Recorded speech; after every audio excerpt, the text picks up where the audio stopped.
Hey everybody, welcome to another Simple Emotions podcast. Thank you for all the support you've shown on the previous few. Today we will be talking with Allie Lauder as we will dive into her different types of anxieties and how she tries to cope with them when they get really tough on her. Yeah, because it's literally the start of my day. Like, I wake up in fight or flight, like, immediately, most mornings. Like, I'm sick to my stomach. And that has to do with, like, sleep anxiety and night terrors and stuff. I have very vivid dreams that are terrifying. And that's kind of what I wake up from almost every day. And, like, the biggest thing that's helped there is CBD and weed products. I have my medical card. And that's what's helped the most with, like, my sleep anxiety, because that's definitely what affects me the heaviest on a day-to-day. It's, like, how I wake up. I'm sorry to hear that. What are like some ways that you cope with it that others that aren't sure how to cope with dealing with that could try to see if it helps a little bit? When you're going to bed, really making sure that you aren't overthinking or like having anxious thoughts right before going to bed is something that has really helped. Just because if you have that in your subconscious when you're going to sleep, it's not helping you. So it's kind of like try your best to put yourself in the right mindset beforehand. Yeah. Even though I'm sure that's really difficult. Oh yeah, no, but you really have to train yourself. Like, it's honestly gotten to the point where when I go to bed, I count. Like, I literally have to count in my head. Like, I don't think. Well, it's still a good, like, coping skill. Yeah, no, like, I don't even think, I just count. Yeah, like you clear your mind, kind of. Yeah. And that's courtesy of Pampy. He actually told me to count sheep. And so I do it. And it's crazy as quote unquote stupid as it sounds, like it's what you tell a little kid to do when they can't fall asleep. Yeah. But it really is helpful. It is because like I'm somebody who will fall into the mental trap of just thinking about like something I said that day or like classes the next day, school. Like literally just thinking about school before I go to bed is almost like a guaranteed way I'm gonna wake up sick. So it's like, because I'm fortunate enough where I don't have that type of anxiety, but it's like if I were to be anxious when I go to sleep, it would be like, it would carry over into the next day. Yeah. And I'm sure this is also just an assumption, and please correct me if I'm wrong, but like for me, it's like if I get anxious, I go to bed, tomorrow's a new day. Mm-hmm. How is that, like, how do you manage that? Because, like, you don't have, it's really hard for you to do that, just sleep it off. And do you ever get jealous? Because I can imagine people do when it's something that you don't have as a way to, like, kind of resolve your anxiety. Yeah, so and I have a coping mechanism for that, and that's trying to break down my next day. So, like, when I wake up and I feel sick and I feel stressed, like, I try to remind myself and almost, like, ground myself and remind myself what I have to do that day. Yeah. Like, it's a new day. What do you need to get done today? Like, what happened yesterday. You can't, like, you cannot think about that anymore. Like, it's over. You cannot do anything about it anymore. Yeah. Like, you need to look and, like, what are you going to do now? Yeah, that makes sense. And I assume it took a long time to get to that point. What would you advise people to do to try to get to that point? Because I know in coping with anything, sometimes it feels like it will never work. You know, and it's not perfect. I've been dealing with it since my freshman year of high school. And now I'm a freshman in college and I will still wake up. Like, it's not perfect. Yeah. It's not, like, I am on anxiety meds. I do have my medical card. I do have coping skills. And it's still something that I still lose to, like, often. And I would say just grounding yourself, like reminding yourself. Like even like sometimes like feeling, like I will like, it's like so weird, but it's like not that weird. It's like I like if I have a blanket. Oh yeah, you feel the blanket. I feel the blanket. Yeah, I do the same thing with my feet. Like Well, not with my blanket, but like I'll be sitting down and I'll feel my feet get solid to the ground. I'm too short for that. But it grounds yourself. It makes you present. Yeah. Yeah, because I feel like it's one of the coping mechanisms that my therapist taught me as well. Mm-hmm. And when you just focus on those two things, your mind is kind of hitting the reset button, and you're making yourself present in that moment. It's I will literally feel the nausea subside from literally it's so weird. From literally just feeling, or even just rubbing my comforter.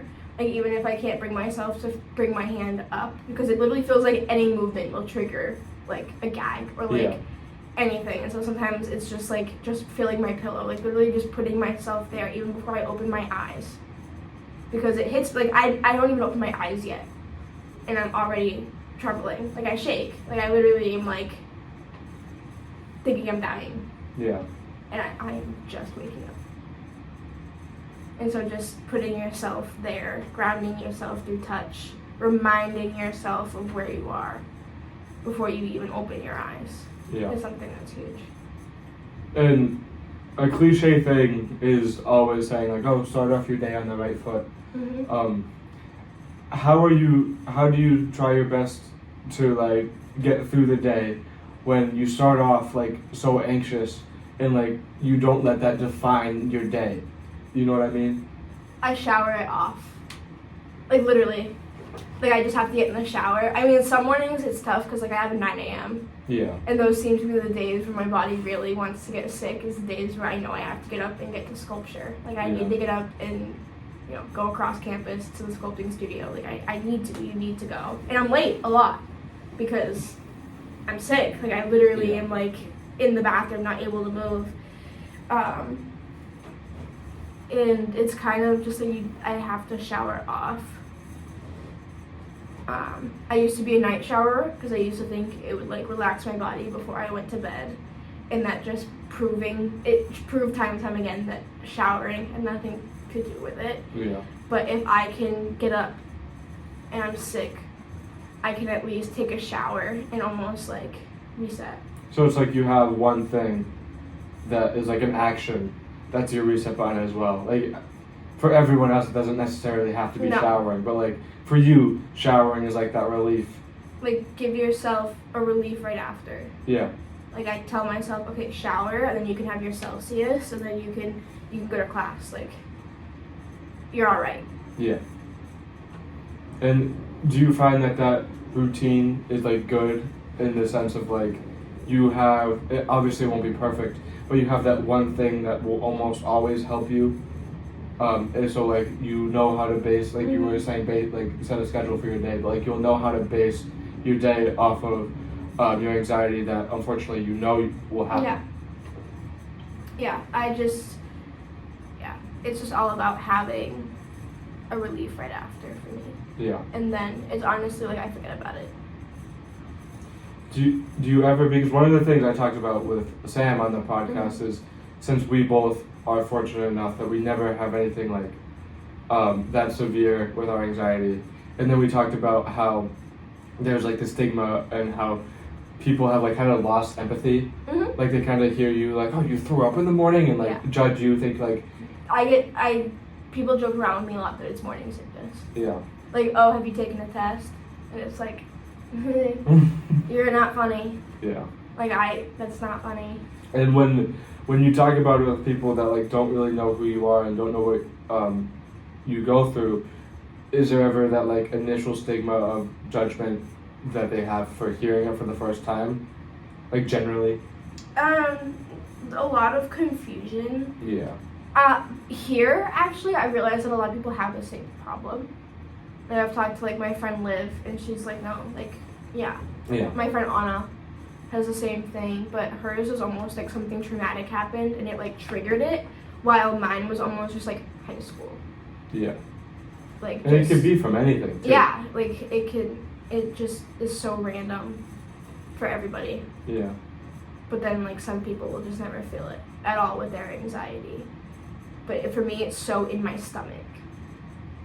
I don't know why. So is it because for me it's in my chest? Yeah. Obviously you have the physical symptoms of being sick, but is it always just your stomach? Yeah, when I have panic attacks, my body either shuts down completely and I'll fall asleep. Does that kind of contradict it. Yeah, it does. It's the weirdest thing. Me and my therapist talk about it all the time. It's like I wake up, and that's like her whole thing is like you have panic attacks in your sleep. Yeah. But like if I get overwhelmed, I will just shut down. Like I've like passed out in class before. Like I just shut, and I don't remember it. I don't feel it at all. But then I'll wake up and I'm nauseous, like super nauseous, and That's crazy. it's like the weirdest thing ever. Yeah, but what I think is really powerful that you said earlier is like you felt like that no one else dealt with it, because it is like literally putting emotions aside, like an obscure thing, like that's not supposed to happen, but it does, and it's okay that it does, and like you feel like, or you felt like no one else goes through it, but I think it's really important and really powerful that you found like other people do. Yeah. Like just because it's different, and like you can meet a bunch of people with anxiety, and it's just like me, where it's like I get anxious, my chest tightens, but then you have like physical symptoms. It's important for people to know that other people struggle with it too, and like you feel like you're alone, but you're not. Like you kind of came here, and like I would imagine it's scary. Yeah. Like you go into a new place that like, oh, I have like night terrors and anxiety that kind of subsides or goes through the night, but then you can relate with it to people, and even if you don't have anyone to relate with, like just generally anyone, it's good to know that you aren't alone with those struggles. Like Allie struggles with it. She even said she knows other people that struggle with it as well, and it's never end all be all. No, it isn't. It really isn't. And like people have also asked me about like we always talk about like anxiety shits, like right before a test, like we'll all be like in the bathroom. Like it's just like a thing, and it's not something that I've ever been used to having people who understood. And now it's like an inside joke between all of us, and shit that anxiety out. Yeah, like it's just like it just happens. Like it's just like a thing that it like lives in our stomach. Like I've never had the closed chest feeling ever. Yeah. Like it's never lived in my chest before. Like people, like my therapist will ask me about my panic attacks, and she's like, "Where do you feel it first?"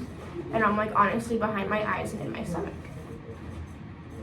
Yeah, and I think it's important to realize too that, like we've kind of been saying this, but reiterating it, like everyone has their own symptoms.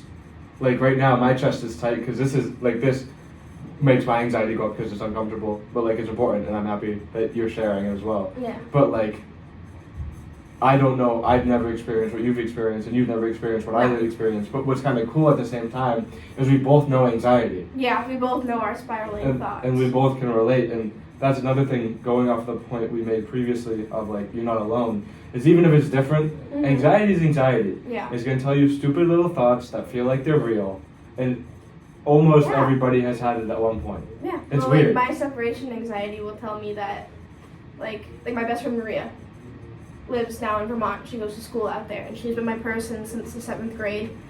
And when she's gone, I convince myself that she will be dead before I can get to her again. In what way is that rational? It's not. And like I don't do something, like I've never had those thoughts, but like the other day, when my girlfriend Evie was late to coming to my house because there was a lot of traffic on Route 20, which is like a main road near us. And she showed up like 50 minutes after she texted me she was leaving, and I was like, what happened? Yeah. And like it's dumb because it's like there was a lot of traffic. It's Thanksgiving weekend. Yeah. Like, but it's just irrational thoughts will just pop into your head out of nowhere. Yeah. And it's weird. Like something happened to your person. And I think one of the things that one of my school counselors told me, and I'm sure you know this as well, but I think it's important to tell others as well, is that a lot of the times when you get anxious about something and like it's quote unquote stupidly anxious, and I don't use the word stupid like anxiety is stupid, so I just use that for myself. Like the thoughts you're saying aren't true, but the reason why you're thinking about it is because you care. Yeah. Like if you didn't care about someone, you probably wouldn't think anxious thoughts and freak out about them, because it's like naturally you wouldn't be putting that much thought into that. And it's such a weird phenomenon because the more you care about something, the more you're gonna freak out about it. Yeah. And like Well, yeah, and especially like, well, and like separation anxiety specifically, you have like people. Yeah. Like it's almost like I have three. I have three people. It's my little brother, Kellen, and Maria. And Kellen's like, he's my boyfriend. And Maria's my best friend. And Ryan is my little brother. And I like literally, my little brother's been talking about going into the military. And I'm like, okay. And you have to let that go, because how am I going to sit here and be like, you can't do the career choice you want because I'm going to get anxious about it. Yeah. Like, you can't. That's not. I mean, it's good too that you recognize that you can't say that, because like there's natural things with your partner that like you want them to do it and then you'll get anxious, but you know that you can't really let your anxiety dictate how they live their life, because unfortunately it happens a good amount of time unknowingly. And then from the other person it could be seen as like being toxic. Yeah. When in reality you're just freaking out. Like, you're not trying to be toxic. No. You're not trying to be controlling. You're not trying to be manipulative. You're scared. You're just scared. You're scared. And it's weird because it's like in the moment you don't see it. No. Like when I have thoughts that may seem like that, like I don't see it, and then like after the fact I'm like, oh, that maybe generally wasn't the right thing to say. Yeah. But it's okay too, and it's hard but important to realize the separations of reality and your anxiety. Yeah. No. Absolutely. We do wrap this up because we are losing time on the study room. Yeah. We have 5 minutes before I get charged. Well, do you have any closing remarks? Ground yourself and fight your irrational thoughts, because they're just trying to hurt you and they're not real. Yeah. That's your anxiety, little voices that tell you bad things are happening. They aren't happening. And if they are happening, it's so out of your control. Like, you cannot control everything. Yeah. It's humanly impossible. You can control what you can control. Yeah. I think is the most important thing for me to remind myself of. For sure.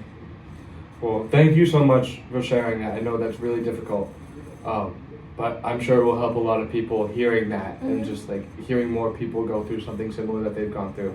And also, if you don't struggle with what we've talked about, that doesn't mean that there aren't anyone that feels the same way as you do. It's so common. Everything you have, even as obscure as the statistic may seem, there are almost 8 billion people in the world, and you are not just a statistic with that struggle. There are a whole bunch of people that go through the same thing that you do. So thank you guys for watching, and make sure to click the red subscribe button, and if you really care, turn on post notifications.